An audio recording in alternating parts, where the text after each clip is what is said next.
Silence is death.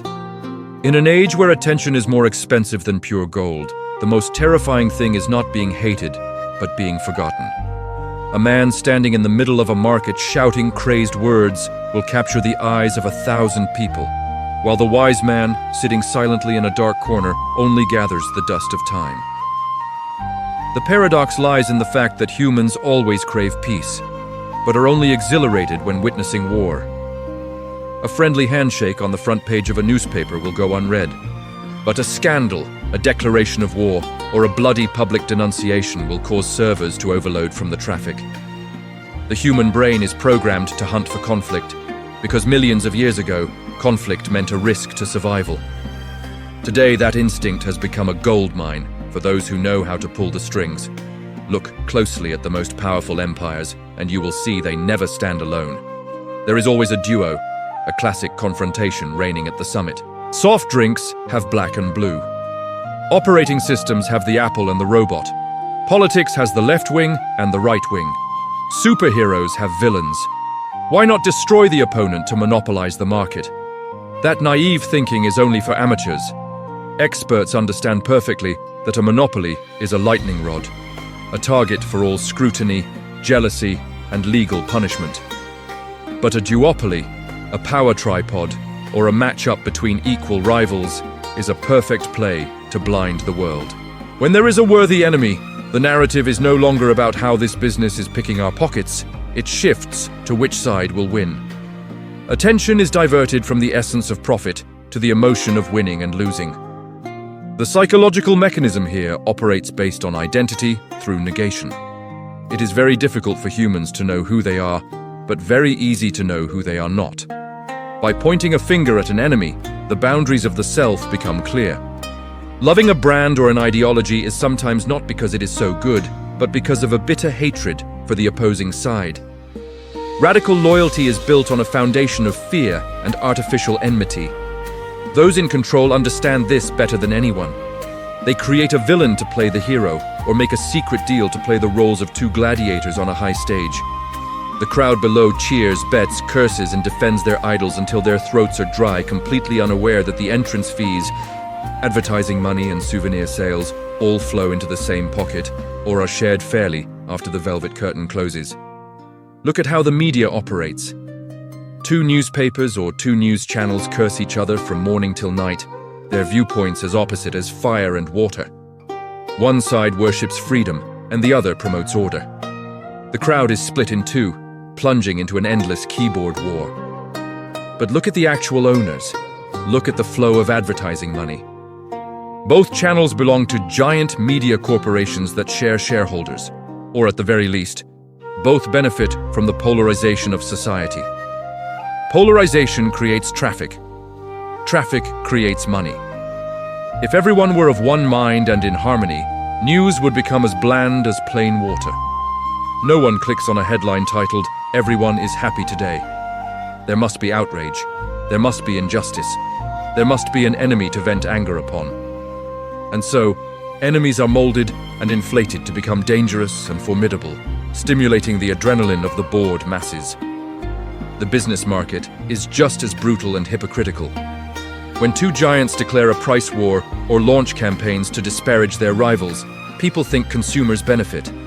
That is a mistake. That war is so loud that it stifles every voice of any third party. Small businesses and innovative but undercapitalized startups are crushed by the roar of the two elephants.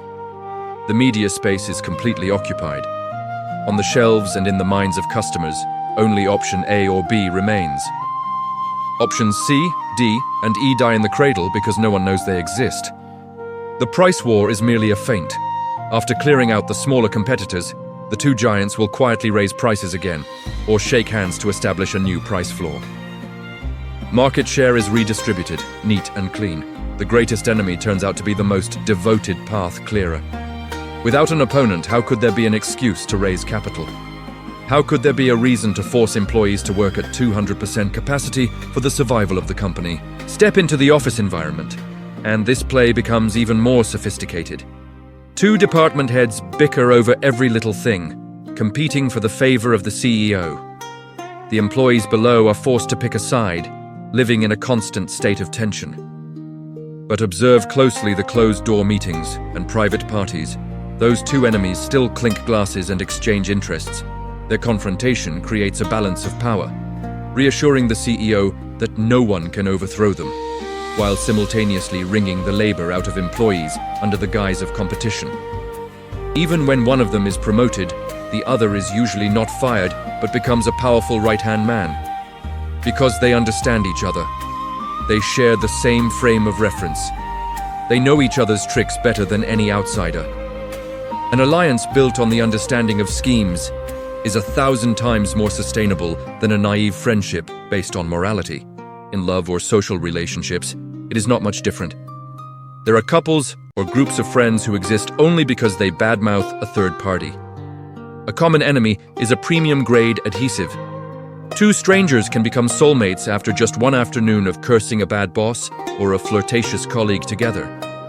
If that boss quits or that colleague moves away, the soulmate relationship suddenly becomes loose and dull because it has lost its common theme. It turns out, the bond does not come from within, but from external pressure. We need a lightning rod to vent personal frustrations, and when we find an ally on the same front line, we mistake it for empathy. Look deeper into the nature of development. Without friction, the wheel cannot roll. Without resistance, muscles cannot grow. A great athlete needs a great opponent to break their own limits. An enemy, in the rawest sense, is the measure of capability, the motivation not to rest on one's laurels. If you wake up one morning and find yourself surrounded only by praise and nodding heads, that is the time to be terrified. Absolute consensus is a sign of decay or hypocrisy. A smart, ruthless opponent who is always lurking for a slip-up forces us to perfect our armor every day. They point out the weaknesses that friends dare not mention. They drive innovation faster than any expensive course. In that sense, the enemy is the harshest and most loyal teacher. Friends may leave when we fall, but an enemy will patiently wait for us to fall off the horse to deliver the finishing blow. That persistent presence, ironically, is the most reliable thing in a volatile world. Never believe in the wars painted in the newspapers. Do not rush to don the colors of one faction to throw stones at another.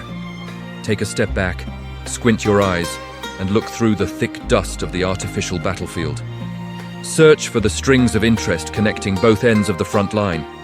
See who is selling the weapons, who is selling the theater tickets, and who profits when the crowd is divided. In the chessboard of worldly affairs, pawns fight to the death to protect the king. But when the game ends, both are tossed into the same wooden box. Only the chess players shake hands and promise to meet again in the next match. Do not be a puppet pulled by pre-programmed strings of hatred. If you want to survive and climb to the top of the food chain, learn to create or utilize confrontations. Choose for yourself a worthy opponent to occupy the stage together, rather than trying to destroy them, only to drown in the silence of a monopoly. Turn enemies into leverage. Turn conflict into energy, and always remember, on the cold heights, there are no permanent friends or foes, only interests interwoven as tightly as the roots of an ancient tree clinging deep into the earth, sucking nutrients from the blood and bones of the naive who believe in fairness. The naked truth is that the firmest handshake usually happens under the table, where the stage lights never shine.